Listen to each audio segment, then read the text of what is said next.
Let's start with the basics. Some of the things that you wrote in this book are really contradictory to what we're hearing in most schools and media. As population of the world grows, things are becoming cheaper. Things are becoming more abundant rather than less abundant. Okay, that is literally the opposite of what I hear everywhere. There's 8 billion of us, and compared to people in 1800, we are incredibly rich. Where is the data showing there is an existential crisis coming out of climate change? Because they are not looking for a solution. For them, environmentalism, it's a replacement for a religion. Marian, the first time I heard about your work was when I saw this book about 10 global trends that are supposed to make us happy and grateful to be living in these times. And so actually I ordered like 50 of them and I've been handing them out to a lot of my friends. And this was before I even knew your name. I was like, oh, let's give the happiness book to people, right? Like the gratitude book to people. And so I'm so glad to actually have this conversation with you because I have a lot of questions specifically about some of the charts in here. But you later on produced a quite controversial book, Superabundance, which really is why I want to sit down and talk to you because some of the things that you wrote in this book are things that are really contradictory to what we're hearing in most schools and media. And explain to me a little bit what you mean by superabundance and what is this new book about? The book really tries to answer one important question. If you get more people in the world, are resources going to become less abundant or are they going to become more abundant? Okay, because when you have more people consuming stuff, things are supposed to become scarcer, more expensive, right? We live on a finite planet after all. But when we actually did the numbers, when we looked at the facts, what we realized that as population of the world grows, things are becoming cheaper. Things are becoming more abundant rather than less abundant. And so the book is really about the relationship between population growth and abundance. And what we are claiming is that on average, every additional human being contributes more than they consume. They contribute new knowledge, new innovations, new ideas, which then make everything more abundant, everything cheaper. And that is why we have these massive improvements in standards of living. Okay, that is literally the opposite of what I hear everywhere. And so I actually pulled out this clip from Bill Maher, who would probably think that your brain is flat, as you'll hear from his commentary here. And so I want to give you a chance to actually react to Bill Maher and this clip. So let's watch this clip and let's react to it. And it was not me who calls you a flat brain. It was Bill Maher. That informed us that in November of this year, the population of the Earth will hit 8 billion is not good news. And those who are regarded as such should be treated for TikTok brain. Oh, TikTok brain. You have a TikTok brain. The Secretary General of the United Nations, of all people, said that welcoming our 8 billionth person was an occasion to celebrate our diversity. Yes, what a comfort that people of all races will be contributing to an already unsustainable carbon footprint and choking and starving equally. Have you seen what has been happening with the climate in recent years? Did you see England last week? England is pretty far north, but the runways are melting. Our farmland is shrinking due to scorching temperatures and drought. 1 out of 4 people on Earth is food insecure, what we used to call hungry. There's another one. And billions face some form of water scarcity. Water isn't the only thing we're running out of. Clean air, quality soil, rainforests, wetlands, the precious metals that make our phones work. Tracy Stone Manning is our director of the Bureau of Land Management, and she said, if there were fewer of us, we would have less impact. We must consume less, and more importantly, we must breed fewer consuming humans. Yes, I thought this was a duh. And until very recently, it was. But now there's a growing movement of people more worried about population decline. Decline, that's what we should be celebrating. But Elon Musk says, the biggest problem the world will face in 20 years is population collapse. But I have no idea what he's talking about when he says Earth could sustain many times its current population and the ecosystem would be fine. It's not fine now. Okay, so Bill Maher is certainly funny, but is he correct? I agree with you. Bill Maher is very funny. He is a highly intelligent person. But almost all highly intelligent people in the world are usually right on a lot of things, and they can be wrong on some things. That is his big failing. He's a Malthusian through and through, always has been. He's always been concerned about quote-unquote overpopulation, and he's simply wrong on that. 90% of what he said was wrong. There were some things where we can talk about it, but let's start with the basics. Are we running out of water? You go on Amazon, you can find a dozen books about future wars being fought over water within minutes, maybe even seconds on being on Amazon. Absolute nonsense. 73% of the planet is covered by water. It just happens to be the wrong kind of water. It's salt water. But to take salt water and turn it into fresh water that you can drink, all you need is a desalination plant. So when the cost of water becomes very expensive, because we are going to run out, we're going to start running out, and therefore it will rise in price, we are just going to build many more desalination plants, which can be powered by nuclear power, which doesn't emit any CO2 into the atmosphere, which can be powered by solar panels or wind or whatever. And we are going to be able to turn salt water into fresh water and therefore have plenty of water for billions of people today and in the future. Israel, perfect example, very little fresh water reserves. They have a lot of desalination plants. They recycle 98% of their water, which means that Israel is not only an exporter of agricultural produce. Israel, this tiny little country without water, is actually producing enough food for export, but actually they supply fresh water to the surrounding Arab states, with many of which they have very poor relations. So that tells you what happens when you combine human ingenuity with a problem. You come up with a solution and then you solve it. Similarly, when it comes to land, are we having too much impact on land? Well, yes, but that impact has peaked about 20 years ago and is now declining. Why? Because we are able to grow ever more food on fewer acres of land.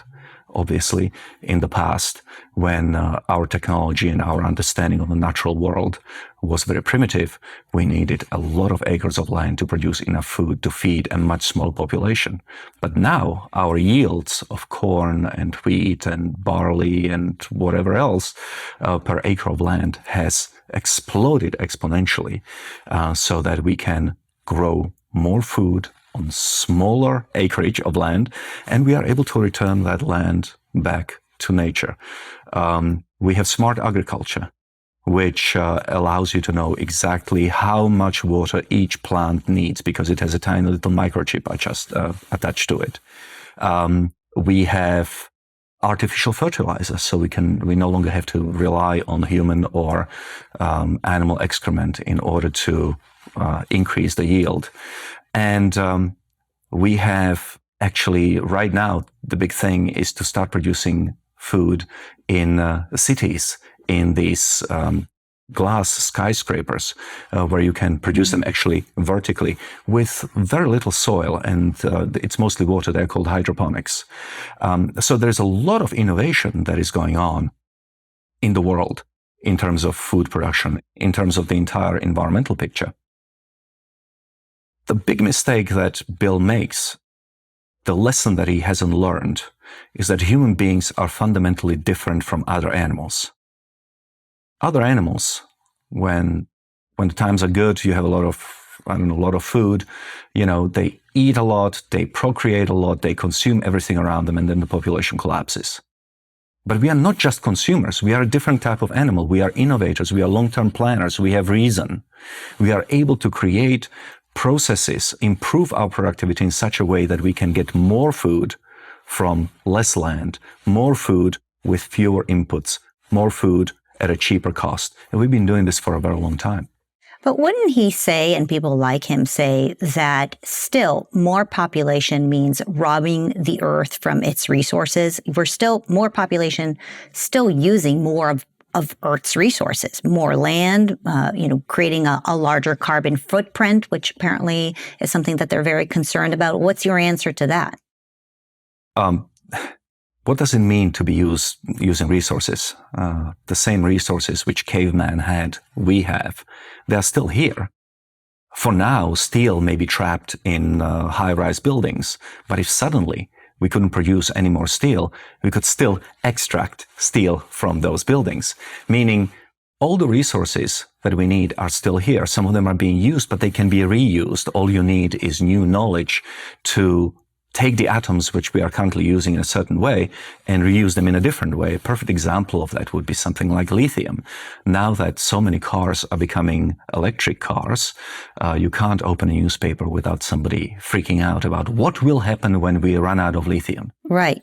Who is to say that in 10 years' time or 20 years' time, we are going to be needing lithium in order to power our electric vehicles? Maybe it will be sodium, which right now they are working on. Now, sodium is just salt, which is also a byproduct of desalination when you turn salt water into fresh water. So the problem here, I think, is the problem of not understanding that within economics, you very often come across substitutes. You're using something in order to accomplish a goal. Let's say you kill a lot of whales in order to extract their fat in order to burn candles. And then you project into the future and think, oh my God, what will happen when the final whale is killed? What are we going to use in order to read books? Well, it turns out that we found natural gas and oil and coal, and we are able to create electricity to read books without having to kill a lot of whales, right? So that's what's called substitution. And we have no idea where new discoveries are going to come from and which commodities we'll be using in order to, because it doesn't really matter whether you are using whale or whether you're using coal. What you want to do is to read the book. And so the cheapest possible way to get to it is better. It has an environmental added bonus that you don't have to kill beautiful animals.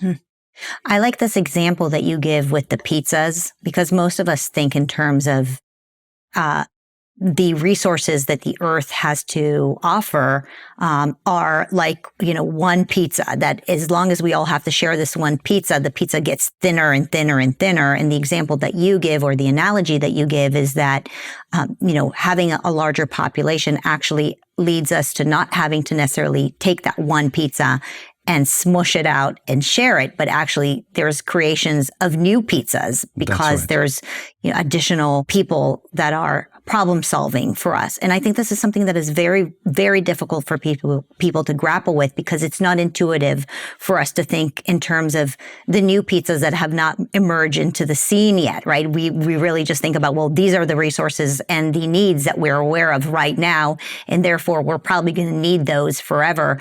And you really articulate this pretty well in your book, and also you define superabundance in a way that I think is very helpful to understand how we look at this whole world a little differently, not from the lens of a zero-sum pie, but actually a pie that has opportunity to kind of grow. So can you explain the definition of superabundance and what does that actually mean? And I love your example of the candles and the whales and electricity. So I think that would be really helpful to those listening.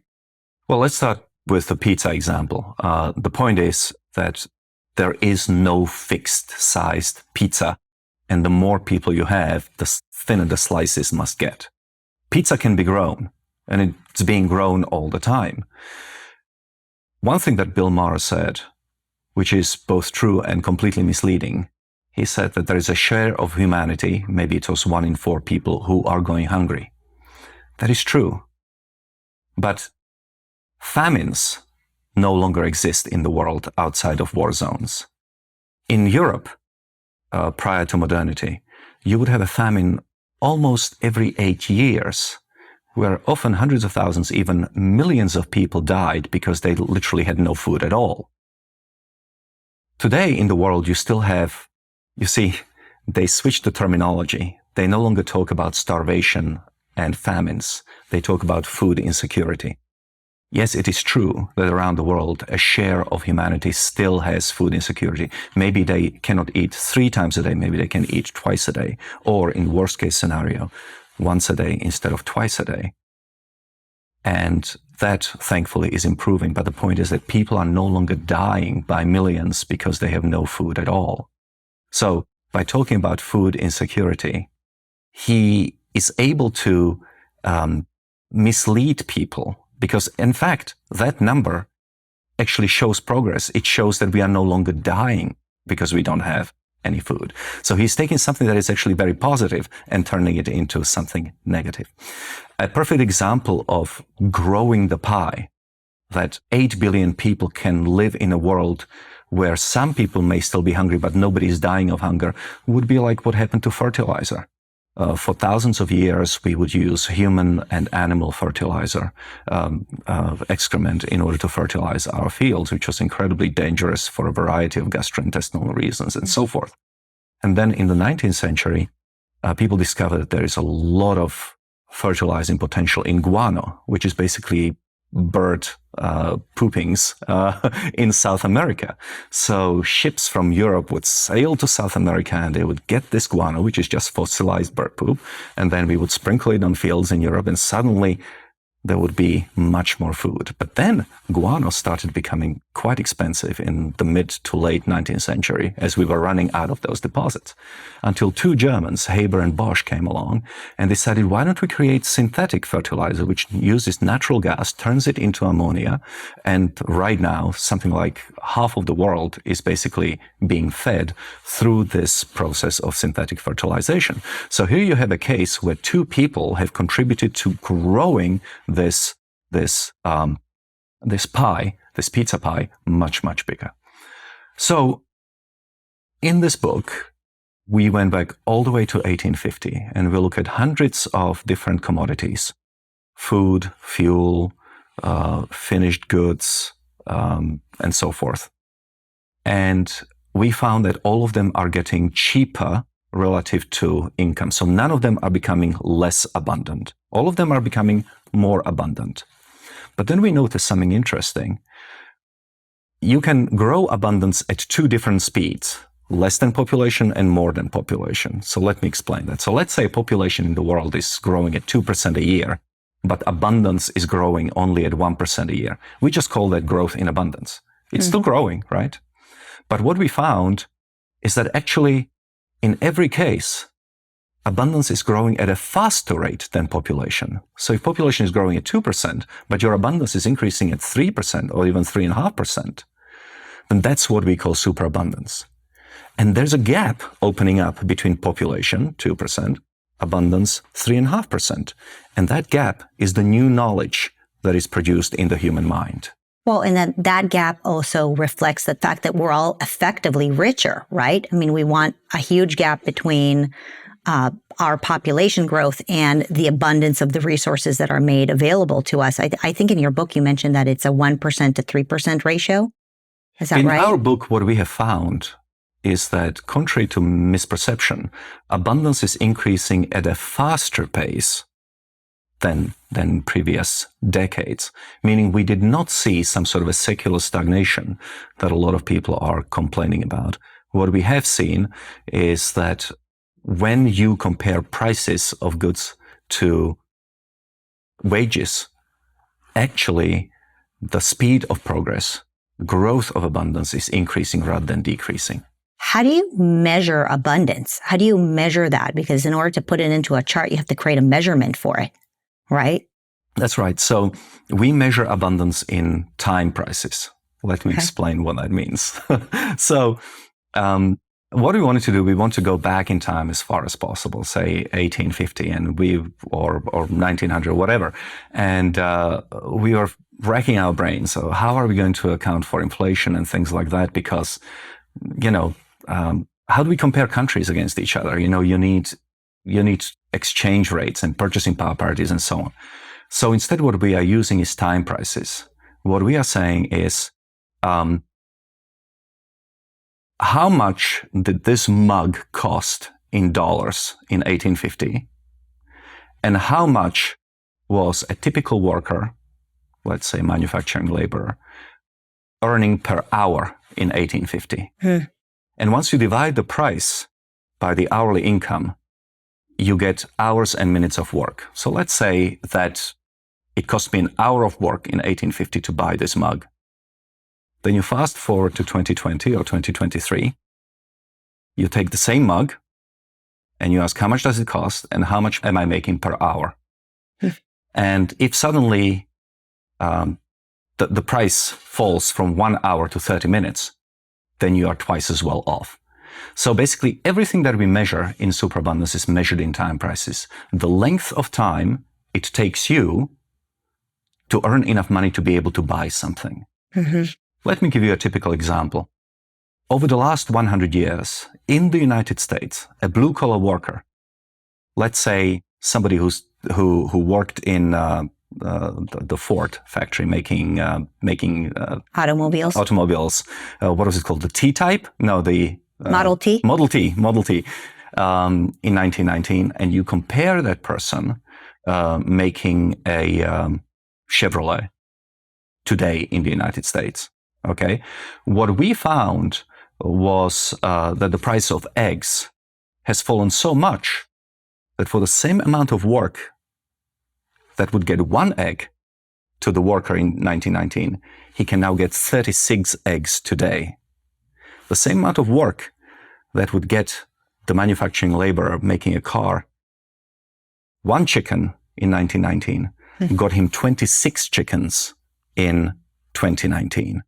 So this is how we are able to actually calculate how standards of living have improved. It also allows us to do cross-country comparisons.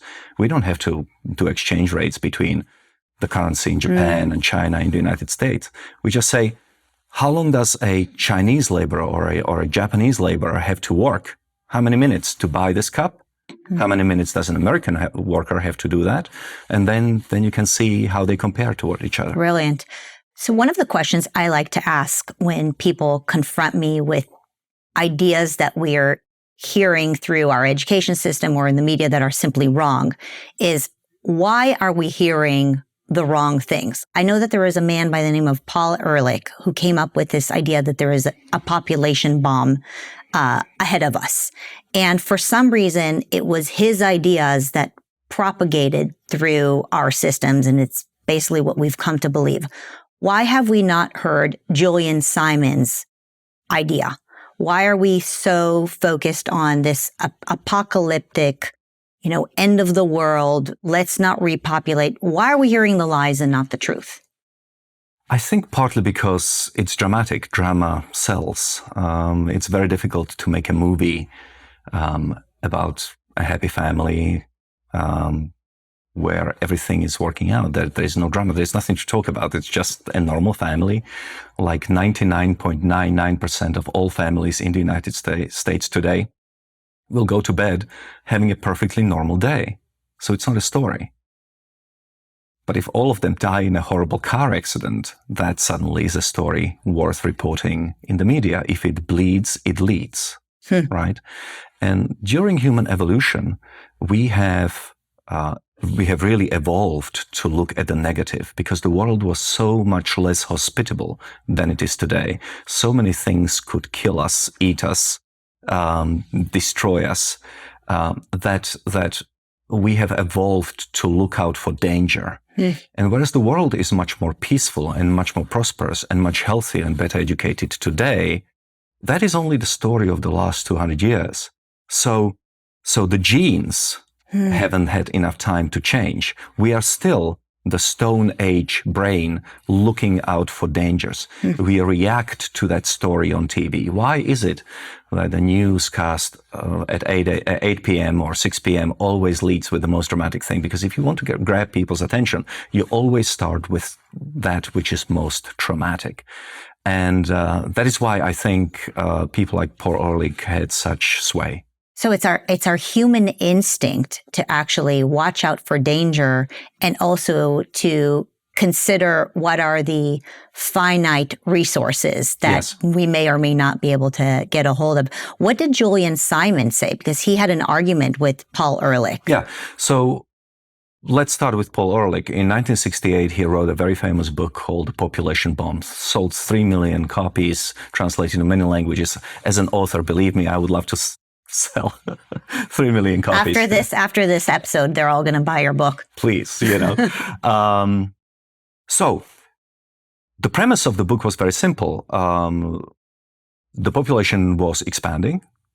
After the Second World War, you have all of these independent countries, India, Bangladesh, and so on. Populations are exploding. You have the spread of best practices, better medicine. And Paul Ehrlich is projecting into the future and saying all of these people are going to consume and we are going to run out of food. We are all going to die. Hundreds of millions of people are going to die. Now, the thing is with Paul Ehrlich, he's still alive, by the way. He still teaches at Stanford here in California.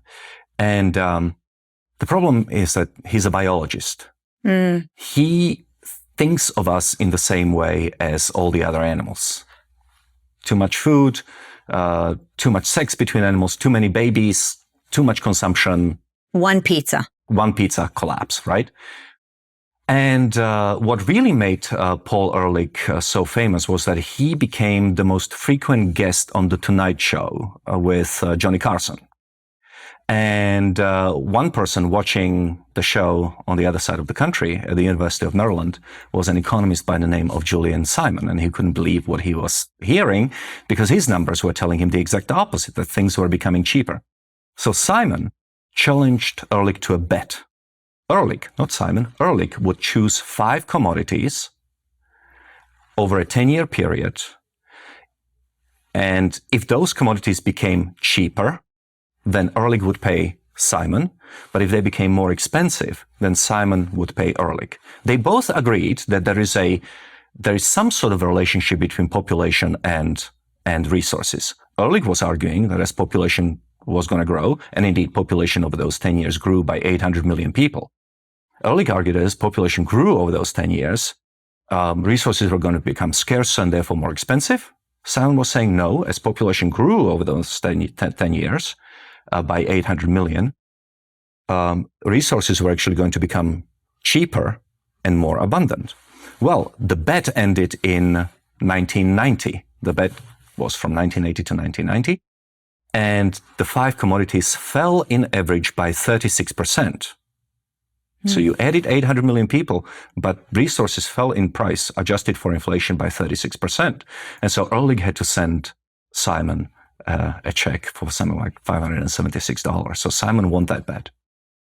So is it possible that the reason, though, that there are so many more resources, even though there's population growth, because of this miracle innovation of fossil fuels becoming part of our agriculture? Is it an anomaly? So much of our way of life is better because of our access to fossil fuels and, the nitrogen being infused into the fertilizer and us having so much more access to food.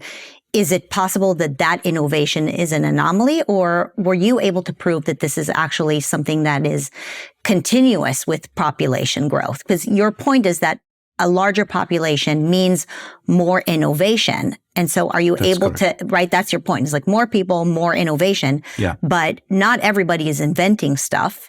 And so I'm curious to know whether there's just a spike in a chart that is caused by the introduction of fossil fuels into our lives. Fossil fuels certainly have played a massive role in powering the Industrial Revolution, primarily with steam. This was a long time before we started using oil or gas very wildly, but they played a role. But one benefit of fossil fuels was not just to power this extraordinary new thing called the Industrial Revolution, but also the fact that we could stop deforestation in Western Europe, where the Industrial Revolution starts. Part of the reason why England had to switch to coal, that then created the fuel for steamships and locomotives, etc., was that they were running out of forests. Right, because in the pre-modern period, everything was done with wood, and then, of course, something like the killing of whales could have been avoided. The extermination could have been avoided because we started using electricity in order to do our lightning and so on. But fossil fuels are only a small part. Maybe not such a small part, they're only a part of all the other inventions and innovations that have happened over the last 200 years to keep us well fed, for example. Norman Borlaug, the great agronomist from the United States, who was the father of the Green Revolution and who basically was looking at into different kind of wheat that was much more productive. In other words, switching from one type of wheat through genetic modification or through different types of breeding until you got to the kind of wheat which is much more productive than the ones that we used 100 or 200 years ago. Look at pictures of chickens from 100 years ago, tiny little birds, Now it's just one giant breast walking, about to get slaughtered and turned into sandwiches. The point is that hundreds of thousands, if not millions of people, through making incremental, small contributions to this increase in productivity, have enabled us to live in a world where we can not only feed 8 billion people, but where increasingly they are so well fed that obesity is a bigger problem than starvation. So fossil fuels, yes, they've been very useful, and but many other inventions and innovations that have happened over time have contributed to this massive increase in abundance. So I got to admit, it took a bit of convincing for me to actually buy into this idea that more humans is a good thing. But I do get it now, because humans are able to, humans are able to provide ingenuity, right? And so through this ingenuity and new technology, we're able to propel ourselves forward and problem solve, et cetera, unlike animals who are not necessarily able to do that, right? That's right. You sometimes see animals trade with each other. You sometimes see them using tools, but they don't, as a general rule, innovate. I think that in the book, something as simple as a chimp cracking a nut with a rock can take up to between 4 and 8 years for the mother to teach its child, whereas a human being can understand this concept almost instantaneously.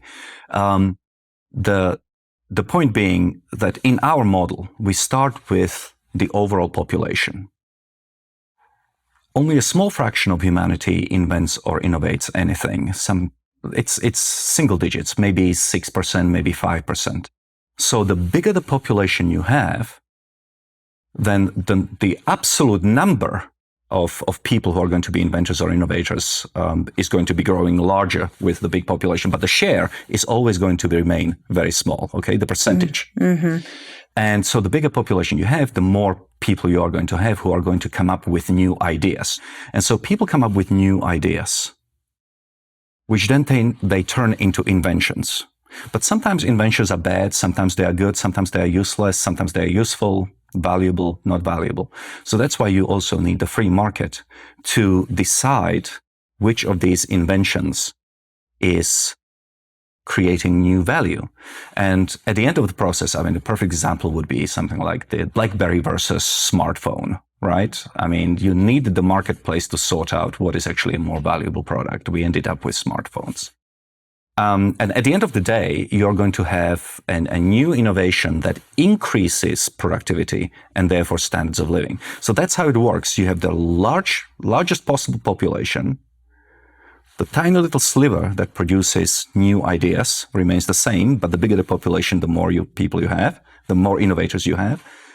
And those new ideas are then turned into innovations which increase standard of living. That's how we think about it. And that is why, on average, what I'm saying is that human being innovates more, creates more than they consume. And we know that. Yes.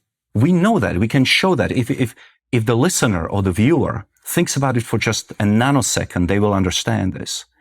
At the time of Thomas Jefferson, President 1800, there was 1 billion people in the world. The world was incredibly poor. Today, there's 8 billion of us. And compared to people in 1800, we are incredibly rich. So just based on that one statistic, it should be obvious that more people create a better world. Do you think that somebody listening would say, yeah, well, it's true that we have more people today than we did in the past, but certain cultures have innovated more than others. So let's take China. There are a lot of people living in China. Are they innovating as much as other countries? And do we need to factor other elements into what actually catapults superabundance? Is it just more humans, or are there other factors that help with that? Yes. You mentioned, the free market as an example. It doesn't seem like it's just one variable of having enough people. It's enough people plus a few other elements, right? Definitely. If population was all that matters, the book is devoted toward the argument that having more people is not a bad thing. We hope that we have succeeded in saying that. But if more people was all that was needed to create abundance, then China would have been the richest country in the world for 2,500 years. China becomes a unified entity in 221 BC. So for 2,200 years, it is the most populous country in the world. But with a few exceptions, like the 12th century, when China actually does become quite prosperous for its time, China is actually a very poor place. And China only grows to the economic giant that we know today when communism proper ends in 1978. Yes, I know Communist Party is still in charge, but Communist Party today is a very different animal from Communist Party during the time of Mao Zedong. During the time of Mao killed 45 million people. Today in China is still a brutal authoritarianship, but people have more freedom and more certainty in their lives than they did when Mao was in charge. And after China started liberalizing somewhat, this unleashed this extraordinary potential of 1.4 billion people so that they could create this modern and prosperous China that we know today. So yes, superabundance very much depends on the total number of people and the innovators that emerge from there, but they must also be free to think, to speak, to publish, and then to invest and profit from their inventions. If you have all the people, but they are not free to give flight to their ideas, then number of people doesn't matter. So, your formula is that we need a larger population and a freer population, and that will essentially solve many of the problems that we are not even aware of yet that might emerge into the future.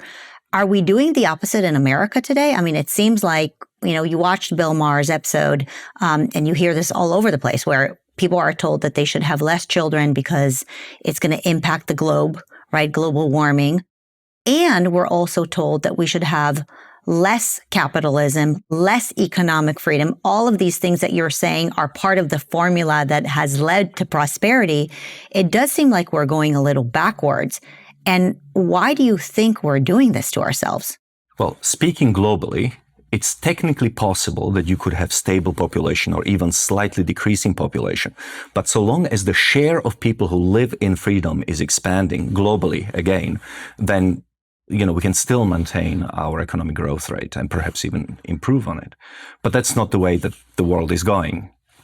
Political and economic freedom are actually declining. I think the peak freedom around the world, as we measure it, my colleague Ian Vasquez measures it in his freedom index. The peak freedom around the world was, I think, in 2007. And since then, economic and political freedom around the world are actually on the decline. So what we could see in the future is that the world's population starts declining. After about 2060, the world's population is going to start declining. And also, fewer people are going to be living in freedom. And if that happens, then, of course, that could have very deleterious consequences for economic growth. Here in our country, the United States is still growing in terms of population. Native-born American women have about 1.7 children per lifetime. You need 2.1 to keep population stable. So that's called the replacement ratio, 2.1. Native-born American women have about 1.7, which is not great, but it's their choice. But the population keeps on growing because of immigration, right? So our population is probably going to continue to increase. But of course, our freedom is decreasing, both economically and also measures of liberal democracy, trust in the elections, trust in institutions are all on the decrease. And when it comes to the economic system as a whole, obviously, I think that Maher sometimes has these sort of socialist impulses, but ultimately he has come out as a pro-capitalist, which is great, so long as you understand that it's not a capitalist economy where a bunch of bureaucrats in Washington decide who wins in the market, who loses in the market, who should be given multi-billion-dollar subsidies, who should be punished or shut down. And that is increasingly what we see in our economy is a heavy involvement of the political class in decision-making, where the money flows, how it is used, who should benefit, who should suffer, and that sort of thing. Environmental social governance, where the government gets to take away our freedoms and essentially pick winners and losers, and really focus on, let's talk about the environmental element, because that's a big part of your book. I mean, you continuously talk about what has led to innovation is having independence and access to fossil fuels and natural gas and all of those things. But we're actually seeing more rules and regulations that are not allowing Americans to use the technology that catapults us into prosperity. And so, what is your reaction to that? Why are we being taught that the technologies that have catapulted us are actually bad for us and bad for the climate? Well, actually, in the video, that brings me to another point, which is deeply misleading in what Bill said. He was implying that people all over the world are suffering as a result of climate change. Mm-hmm. The climate is changing. The world is lukewarming. It is becoming warmer, not by any stretch of imagination, as fast as the extreme environmentalists are claiming, but it is becoming slightly warmer. But the number of people who are dying as a result of climate change is dropping like a stone. Over the last 100 years, the number of people who have died due to floods, earthquakes, tsunamis, heat waves, freezing has dropped by 99%.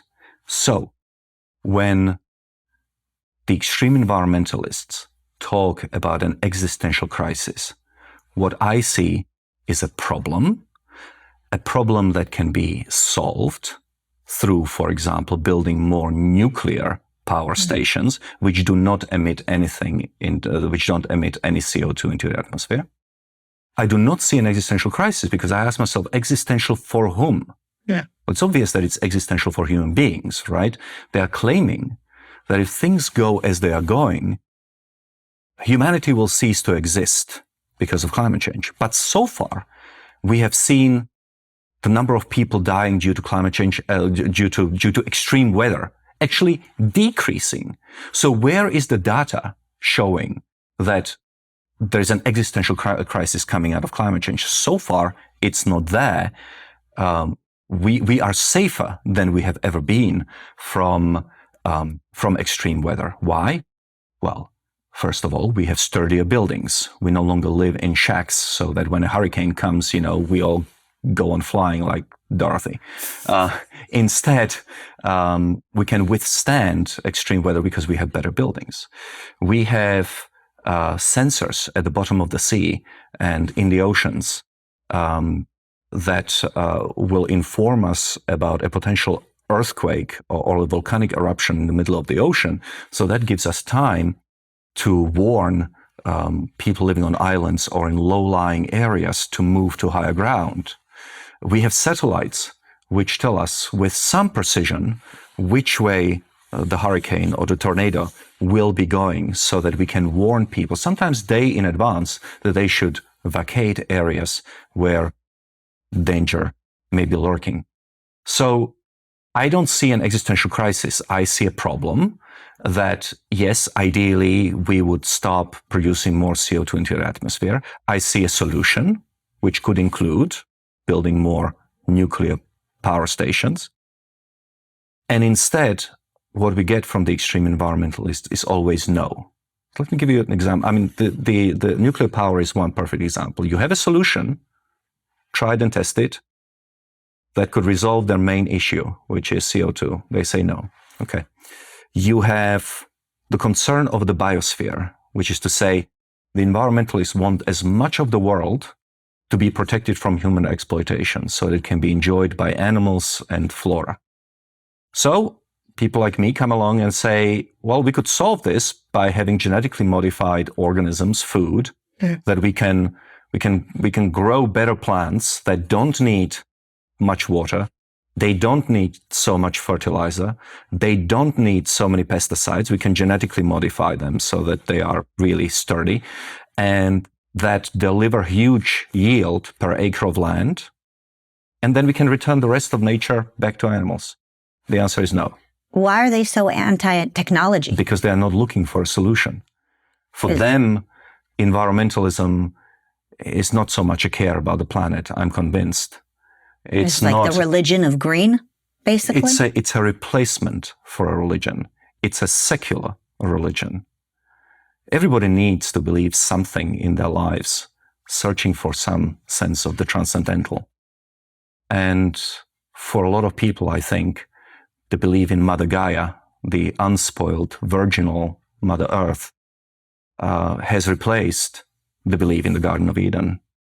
And so they're so committed to this belief that they actually don't want to accept new technologies. No, and if an apocalypse came, if you take out all the possible solutions that techno-optimists like myself are arguing for, then of course you're hastening the moment of the apocalypse. Mm-hmm. And that's also good for them, because if you do have an apocalypse, then that would only reaffirm that the beliefs which they held were the correct ones. It's interesting that you have the instinct to pick that up because you grew up in a communist country where they were very anti-God and very anti-religion. And, you know, from my understanding, the big rebels were the ones who went to church, right? And when you come here to the United States, it's almost like you can immediately identify these new religions where people are so committed to this environmentalist religion, and they have their priests and they have their gathering and their saints and the devils and all of that. Do you think that's what helps you kind of like see that so clearly? Where, you know, is it somewhat similar to that big government that communism sold people when they removed God from their lives? Well, I don't really. I think that human psychology is more important here than necessarily the economic system. One of the dark secrets that the environmentalists don't talk about is that socialist and communist countries have been much more devastating to the environment than capitalist countries. What the Soviet bloc looked like after communism collapsed from an environmental standpoint, I mean, books and hundreds of papers have been written about it. Communists didn't care one whit about the environment. Capitalists are much better at protecting the environment, partly because private property, people do care about things that belong to them. Yeah. If nothing belongs to anyone, nobody cares. Yeah. But more to your point, no, I think that much more important is human psychology. We are a strange animal. We foresee our own demise. No other animal does that. We foresee the end. And so in order to make some sense of life, we continue to strive for the transcendental. We have to have meaning in our lives. Some people get it from God. Other people get it from work. Other people get it from family. Sometimes you get it from all three. And sometimes you get it from a cultish belief in Mother Gaia. But everybody needs some sort of a story they tell themselves about being in this universe and what does it all mean. Very few people are satisfied with having no story at all. Yeah, I totally follow you on this one. It's like if you come to believe in nothing, then you'll end up believing in anything. Is that what Chesterton said? G.K. Chesterton's famous phrase, And so this is why I want to pitch you on adding another element to this idea of superabundance, where you say that in order to have superabundance and, access to all this technology and innovation, you need to have a large and growing population because it's human ingenuity that creates it. And then you also say that we need freedom in order for capitalism to flow and for the market to wrestle with the good ideas and the bad ideas. And my pitch is to actually add a third element to it. And that is when it comes to the issue of morality and ethics. And if people don't have meanings in their lives, this large population can very quickly be hijacked to believe in meaningless things, which is, I think, what we're seeing. The world is falling into this kind of trap. And so wanted to just kind of wrestle this idea with you a little bit on how important it is that we do have meaning in our lives. So we don't have a God-sized hole in our hearts that takes our attention away from productivity and actually focuses on, catapulting our quality of life. I'm not a philosopher, but I do understand where you're coming from. I've spent the last 20 years, I've spent the last 30 years appreciating capitalism, and I've spent the last 20 years defending it. And there is a moral component to capitalism, which is that if you do it right, you make a lot of money by supplying your fellow human beings with what they want. But that element of capitalism, whilst it is moral and very important, is not sufficient. If somebody wishes to be supplied, for example, with pedophilic images, then you, as an entrepreneur, as a capitalist, must say, I could make a lot of money by providing a service, but I'm not going to do it because there is a higher morality which says that providing pedophilia would be unacceptable and wrong. So there is a scope within society for some overarching sense of morality of what is right and what is wrong. As a non-philosopher, I cannot tell you what that philosophical system or ethical system should be, but there is definitely need for one. And I think that part of the problem of the last 10 or 15 years has been that there is no longer anyone out there making a case for a moral code of conduct or an ethical code of conduct.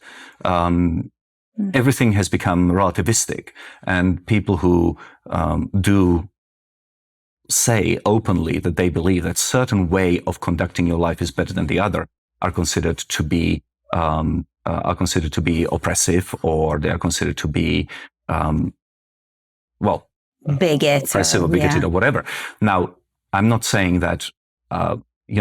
Perhaps even you and I would disagree on what that overarching moral ethic should be. But I do think that having that conversation and having more people opine on it and not being afraid to say, I think this is an ethical way to conduct yourself rather than another, would be quite beneficial to society. I have another controversial question for you. Just as we come towards the end of our chat, throwing in a few more knowledge bombs at you. So I listened to Peter Thiel and read some of his commentary recently, and he's a little down on technology and innovation right now. I think of you as Mr. Happy Guy. All the charts are going up in your book. And I'm curious, what is your take on this claim that the West is actually slowing down in its development of new technologies that are helpful to our way of life? Well, Peter, who I think is a great entrepreneur, and I like him immensely, but he doesn't like this book, The Superabundance, actually. He said it publicly. But Peter said that famously, we wanted flying cars and we got 140 characters. In other words, his point was that we are making very little progress in terms of atoms, hard, physical stuff, but we are making a lot of progress in terms of bits. Bits meaning electronics. Okay, so a lot of development in information technology and so on, not so much in sort of physical stuff. Now, in this book, Superabundance, we'll look at 168 years of data, and what we show is that there is still a lot of progress happening in the world of atoms.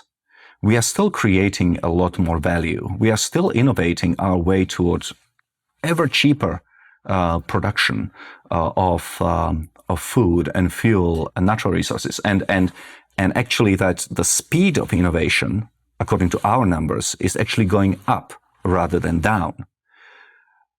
Tyler Cowen, a very famous American economist, very well regarded American economist, wrote a book about the Great Stagnation back in 2011. In the last 2 or 3 years, he has changed his mind completely. He thinks that we are on the verge of tremendous economic and technological flourishing in the United States because of tremendous improvements in artificial intelligence, because of tremendous improvement in GPT, and so on. And so I think that there is a good chance that Peter will change his tune in the next 10 years. And this is my public challenge to him, that we should have a bet on whether the speed of progress is going to increase or not. I'm willing to put a few $1,000s behind So it. you mentioned AI and ChatGPT. Do you think it's a good thing? I know a lot of people are quite worried about it. From personal experience, I use ChatGPT all the time now. In the old days, if I wanted to find a bit of information, I would have to go on Google, and often it would take hours to get finally to the article that had a clear answer to the question that I was asking. With ChatGPT, this can get down to seconds. So I no longer ask Google for answers to my questions. I ask ChatGPT. You have to keep an eye out on it. We are already seeing different ChatGPTs emerging all over. They will be competing with one another. Different algorithms are going to be providing different sort of answers, etc. But I think it's a tremendous productivity enhancing technology, and I'm looking forward to it getting better. Yeah, I guess somebody would say that ChatGPT is, skewed philosophically or ideologically in a certain direction, but you would say the same thing about Google if that's what we're researching, right? Yes, and the good thing is that, of course, we are going to have a lot of these programs, right? And they'll compete, and you don't have to people will need to wise up very quickly. There is going to be a set of questions that you are going to ask ChatGPT, and if it gives you answers that you hate, you're going to try something else until you get to a place that seems reasonable, and then you're going to be using that engine. And so before you know it, people who are currently using ChatGPT in order to push a certain type of ideology will have to realize that actually providing a much more objective product is the way that they can, is the only way that they can survive. And though that's how they'll get most of the market. Yeah. Yeah. So I promised my team that this is going to be the uplifting interview, because a lot of our interviews are really hard to digest, things that we've, really misunderstood, and we've been misinformed and we've been lied to about. So I want to end it with something positive. Let's go back to what I call your happy book, which shows all these incredible global trends. And if you could choose one chart and one global trend that you want to end this with, so people who walk away just can put a smile on their face that we're living in the best country, but also the best time to be alive as a human, which chart would you choose to tell us about? Well, I do believe that we live in the best times, and they could be much, much better. That is not to say that we still don't have a lot of problems that we can improve on. But I think the most important one that really underpins everything is life expectancy. Life expectancy, because if you're not alive, if you are dead, then nothing else matters. So the point is that when I think it was 57. Was it? Right. 56, I think. Yeah. May have been. There it is. There we go. So living longer is a proxy for all sorts of things. It is a proxy for living in more peaceful times, that we are not slaughtering each other all the time. It is a proxy for better diet. It is a proxy for collapsing maternal and infant mortality. It is a proxy basically for a better world. And as far as we can tell, going back 10,000 years, but you could go back 100,000 or 200,000 years, life expectancy usually was about 25 years. Okay? Some people lived to a ripe old age, but most people died. Life expectancy was about 25 years. Now globally it is 73 years.